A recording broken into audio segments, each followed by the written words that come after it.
Kidlat News Updates.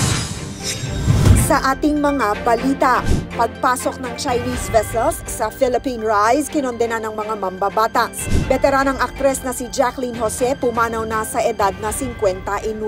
Regional and international issues sa ASEAN-Australia Special Summit, pakay ni Pangulong Ferdinand Bongbong Marcos Jr. Ako po si Cesar Soriano, kasama ang buong puwersa ng Kidlat News Channel para ihatid ang mga nangunang mga balita sa buong kapuluan. Ngayon, kinondena ng mga mambabatas ang ginawang panghihimasok ng mga Chinese vessels sa katubigan ng Philippine Rise na dating Benham Rise sa silangan ng Luzon noong March 1. Idiniin ni Albay 2nd District Representative Joey Salceda na walang karapatan ng China na pumunta sa naturang area dahil hindi tulad ng West Philippine Sea o WPS, walang disputed territory sa Philippine Rise at tanging pag-aari ito ng Pilipinas. Ayon naman kay ACT Teachers Party List Representative Franz Castro, ang nangyaring insidente ay isang threat sa national sovereignty at maritime rights ng Pilipinas. Pumanaw na sa edad na 59 nitong linggo ang veteranang aktres na si Jacqueline Jose. Sa isang Instagram post, kinumpirma ito ng talent management na PPL Entertainment Incorporated. Si Jacqueline, na may tunay na pangalang Mary Jane Gok, ay namatay sa kanyang bahay sa Quezon City.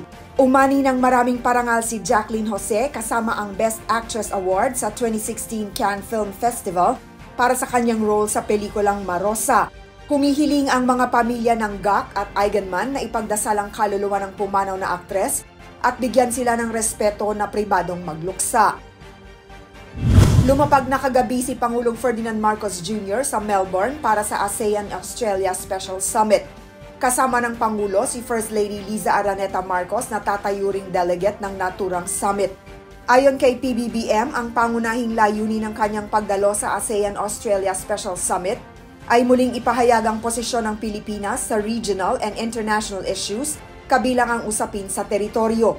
Isa rin sa kanyang agenda na palakasin ang partnership sa pagitan ng Pilipinas at Australia.